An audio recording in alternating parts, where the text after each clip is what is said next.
नमस्कार, बहुत स्वागत है आप सभी का न्यूज स्टेट मध्य प्रदेश छत्तीसगढ़ के डिजिटल प्लेटफॉर्म पर। मैं हूं आपके साथ लोकेंद्र त्यागी। एक तरफ अमेरिका में इलेक्शन का शोर है तो दूसरी तरफ ईरान तैयारी कर रहा है इजराइल पर हमले की। जबकि अमेरिका पहले ही ईरान को चेतावनी दे चुका है, लेकिन उसके बावजूद जो है ईरान ने जिस तरह का स्टेटमेंट वहां से निकलकर सामने आ रहा है, क्योंकि कुछ दिन पहले इजराइल की तरफ से ईरान पर हमला हुआ था जिसमें उसकी जो बैलिस्टिक मिसाइल हैं उनको नुकसान पहुंचाया गया था। और दूसरी तरफ लगातार हम देख रहे हैं कि चाहे हिजबुल्लाह के खिलाफ हो, हमास में, या फिर यूतियों के खिलाफ जो युद्ध है वो इजराइल का लगातार जारी है। अगर अब ईरान यहां पर सीधे हमले करता है तो उसका क्या असर हो सकता है और इजराइल इस बार कितना तैयार है, और अमेरिका की चेतावनी के बावजूद जब यह हमला हो रहा है तो इसके क्या मायने निकाले जाएं। और दूसरी तरफ ये कि अमेरिका में सरकार अगर बदल जाती है तो इस युद्ध पर क्या उसका असर होने जा रहा है, क्या इसी तरह का सपोर्ट जो है इजराइल को लगातार मिलता रहेगा। ये तमाम सवाल हैं, आज इसी पर करेंगे चर्चा। मेरे सहयोगी डिजिटल के साहिल भी मुझे ज्वाइन कर रहे हैं। साहिल, थोड़ा समय दिया क्योंकि हम ये इंतजार तो कर रहे थे कि कहीं ना कहीं बदले की भावना तो है वहां पर, जिस तरह के बयान लगातार सामने आ रहे थे ईरान की तरफ से, और ये कहा भी जा रहा है कि उकसाया जा रहा था ईरान को कि वो किसी तरीके से जवाब दे। अब वो जवाब किस तरह का हो सकता है, क्योंकि अभी तक तो सिर्फ बातें हैं। हमने देखा है कि बातों से ज्यादा कई बार एक्शन लेना पड़ता है, लेकिन अभी पहले बातें की जा रही हैं। क्या एक तरीके से माइंड गेम है ये, और हमला किस तरह का हो सकता है, क्योंकि इजराइल हर तरीके से तैयार दिखता है उसके। बिल्कुल, क्योंकि देखिए ईरान ने अभी तक कोई डायरेक्ट अटैक नहीं किया है। सिर्फ एक अटैक हुआ था, जो एक बैलिस्टिक अटैक किया गया था, जो मिसाइल्स का अटैक किया गया था। सिर्फ एक वही अटैक था जो ईरान ने साफ तौर पर सामने से किया था।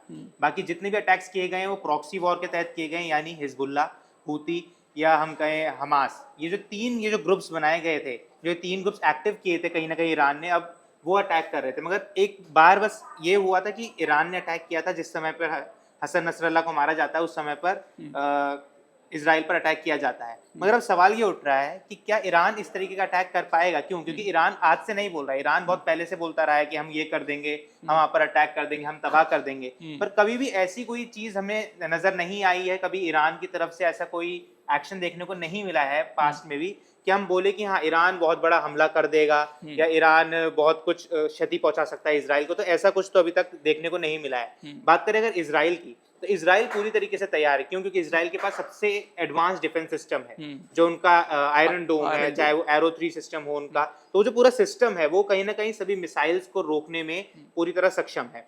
और जितनी बार अटैक्स हुए हैं, क्योंकि जब ईरान ने ड्रोन अटैक किया था, हिजबुल्ला ने ड्रोन अटैक्स किए थे या मिसाइल अटैक्स किए थे, वो ऐसे अटैक्स थे जो अपनी टेरिटरी में रह के किए थे। मगर जब इजराइल ने स्ट्राइक्स किया, इजराइल ने ईरान की टेरिटरी में घुस के वहां पर एयर स्ट्राइक्स की है, तो कहीं ना कहीं वो एक सवाल जरूर उठ गया था, एक मैसेज जरूर पहुंचा दिया था कि देख लीजिए, हम अपनी टेरिटरी में बैठकर तो आप पे अटैक कर ही सकते हैं, मगर कहीं ना कहीं हम आपकी टेरिटरी के अंदर घुस भी सकते हैं, आपको अंदर घुस के भी मार सकते हैं। लेकिन यहाँ पर ईरान जिस तरीके से ये प्रॉक्सी युद्ध अभी तक कर रहा था, क्योंकि ये जितने संगठन हैं जिनके खिलाफ इजराइल लड़ रहा है, ये सारे कहीं ना कहीं सब ईरान समर्थित हैं या फिर ईरान पोषित हैं। क्या उस रास्ते पर ईरान अब कमजोर पड़ रहा है? खामेनेई वहां पर जिस तरह की बातें कर रहे हैं, वो लगातार उकसाने की कोशिश कर रहे हैं। क्या ये सिर्फ एक वहां पर कमजोर पड़ गया है ईरान और अब सीधे मैदान में आएगा, और सीधे मैदान में आने के बाद इजराइल से टक्कर लेना, और दोनों अगर आमने सामने हो जाते हैं तो उस कंडीशन में क्या ये जो पूरा इलाका है गल्फ का, वहां पर मिडल ईस्ट का, इससे और ज्यादा फर्क पड़ेगा? क्योंकि कुछ खबरें इस तरह की भी हैं कि शायद इराक का सहारा ले सकता है ईरान और वहां से जो है इजराइल पर हमले कर सकता है। देखिए, ईरान अकेले इजराइल पर अटैक नहीं कर सकता है, ये बात बहुत साफ है। क्योंकि इजराइल के पास सपोर्ट है अमेरिका का, और जहां पर अमेरिका का सपोर्ट आता है, क्योंकि हमने हमेशा देखा है, अमेरिका ये बात साफ कह चुका है कि अगर इजराइल पर किसी भी तरीके का अटैक होता है तो हम उसे नहीं सहेंगे और हम उसको अमेरिका पर ही एक अटैक मानेंगे। और ये बात अभी साफ भी कर दी गई थी, कुछ दिनों पहले ही ये कह दिया गया था कि अगर ईरान चाहता है, अगर खामेनेई चाहते हैं कि आगे डिस्ट्रक्शन ना हो, तो इस अटैक को रोक दिया जाए और ना सोचा जाए कि इजराइल के ऊपर कोई अटैक किया जाएगा। क्योंकि अगर इस तरीके का अटैक अब किया गया तो हम इजराइल को नहीं रोकेंगे, इजराइल अब जो करेगा उसकी मर्जी होगी। तो कहीं ना कहीं संदेश साफ था कि अगर अटैक होगा उसके जिम्मेदार आप खुद होंगे। और अगर क्योंकि देखिए, चाहे वर्ल्ड वॉर 1 हो चाहे वर्ल्ड वॉर 2 हो, जहां पर भी अमेरिका ने एंटर किया है वॉर में, कहीं ना कहीं वहां पे वॉर खत्म कर दी है, और जिस पर भी अटैक किया उसका हमेशा खात्मा कर दिया है। तो ईरान को ये सोचना होगा कि क्या वो अटैक कर सकता है, क्योंकि ईरान की अगर हम बात करें, ईरान के पास जो मिसाइल्स हैं, अगर हम उसकी बात कर ले तो ईरान के पास सेजल है जो कि 2500 किलोमीटर जा सकती है, और जो डिस्टेंस है ईरान और इजराइल के बीच में वो तकरीबन 2200 किलोमीटर का डिस्टेंस है, 2200-2300 किलोमीटर का डिस्टेंस है अगर हम एयरबेस से बात करें। क्योंकि देखिए ईरान और इजराइल दोनों बाउंड्रीज अपनी शेयर नहीं करते हैं, दोनों के बीच में कई कंट्रीज आती हैं, तो कहीं ना कहीं ईरान अब सीधा इन्वेड नहीं कर सकता है इजराइल के अंदर, जिस वजह से वो ऐसे जो बैलिस्टिक मिसाइल्स है या हम कहें एयर स्पेस का यूज करके ही अटैक कर पाता है। पर क्या इजराइल के पास तो ऐसे हथियार मौजूद है, ऐसे मिसाइल्स मौजूद है जिससे वो अटैक कर सकता है, पर क्या ईरान के पास ऐसे मौजूद हैं?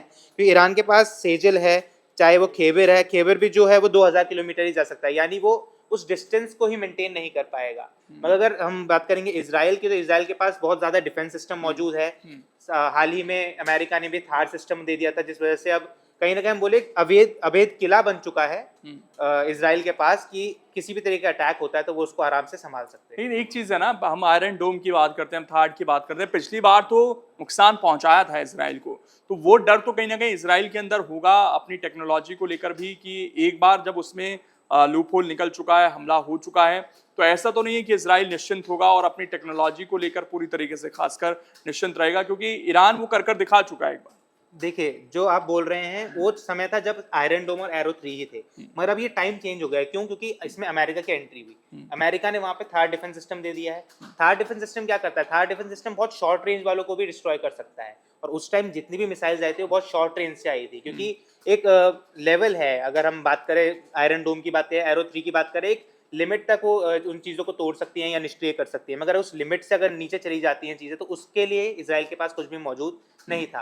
अब क्योंकि थार सिस्टम आ गया, थार डिफेंस सिस्टम के आने के बाद से, क्योंकि देखिए जो आयरन डोम है या हम करें एरो 3, ये कोई मतलब बहुत वो नहीं है, बहुत बड़े सिस्टम्स हैं, वो एक जगह पर लगा दिए गए, मगर जो थार सिस्टम है वो मोबाइल व्हीकल है, वो घूमता रहेगा, तो उसको कोई एक जगह नहीं चाहिए, वो हर ड्यूरेशन पे अपनी लोकेशन चेंज करेगा, और अगर लोकेशन चेंज करेगा तो कहीं ना कहीं उसको डिस्ट्रॉय करना बहुत डिफिकल्ट है। एक चीज और आखिर में इलेक्शन चल रहे हैं अमेरिका में, अगर वहां पर सरकार बदल जाती है, ट्रम्प की वापसी हो जाती है, तो इस युद्ध पर साहिल क्या टेक है आपका, क्या असर पड़ सकता है? देखिए अगर ट्रम्प की वापसी होती है, क्योंकि डोनाल्ड ट्रम्प पहले ही एक स्टेटमेंट दे चुके हैं कि अगर वो जीतते हैं तो कहीं ना कहीं युद्ध पर असर पड़ेगा और वो युद्ध को रुकवा देंगे। अब वो क्या करेंगे क्या नहीं करेंगे ये उनकी अपनी रणनीति होगी, मगर हाँ इस अगर इलेक्शन में ट्रम्प जीतते हैं तो कहीं ना कहीं कई चीज़ें चेंज होने वाली है। क्यों? क्योंकि चीन कभी नहीं चाहेगा ये युद्ध रुके। अगर युद्ध रुक जाता है अब तो पूरा जो डाइवर्जन है, जो अभी पूरा फोकस मिडल ईस्ट की तरफ है, चाहे रशिया यूक्रेन की तरफ है, वो पूरा फोकस शिफ्ट होगा चीन की तरफ। अमेरिका ये चाहता है कि किसी भी तरीके से पूरा फोकस चीन की तरफ शिफ्ट किया जाए। क्यों? क्योंकि चीन एक सुपर पावर बन रहा है। चीन ने ये बात साफ कह दी है कि अगले 5 साल के अंदर हम 5000 से ज्यादा 5th जनरेशन जेट्स बनाने वाले हैं। अगर चीन 5th जनरेशन जेट्स बना लेता है, जो कि अभी अमेरिका के पास भी मौजूद नहीं है, अगर इस तरीके के जेट्स बना लेता है तो कहीं ना कहीं वो बहुत बड़ी सुपर पावर बन जाएगा, और अमेरिका कभी चाहेगा नहीं कि उसके अलावा कोई बहुत बड़ी सुपर पावर उभर के आए। तो चलिए ये सारे सिनेरियो बनते हुए दिखाई दे रहे हैं, लेकिन अब ईरान की तरफ से किस तरीके का जवाब दिया जाता है, इंतजार उसका हो रहा है। यूएस इलेक्शन पर भी नजर बनी हुई है। तमाम अपडेट जो है आपको न्यूज स्टेट पर लगातार मिलती रहेंगी, इसलिए आप बने रहिएगा हमारे साथ। इस वीडियो को ज्यादा से ज्यादा लाइक और शेयर कीजिएगा, और आपकी जो भी राय हो उसको कमेंट कर जरूर जाइएगा। बहुत बहुत धन्यवाद जुड़ने के लिए। न्यूज नेशन अब व्हाट्सएप पर खबरों की ताजा अपडेट के लिए न्यूज नेशन के इस QR कोड को स्कैन करें।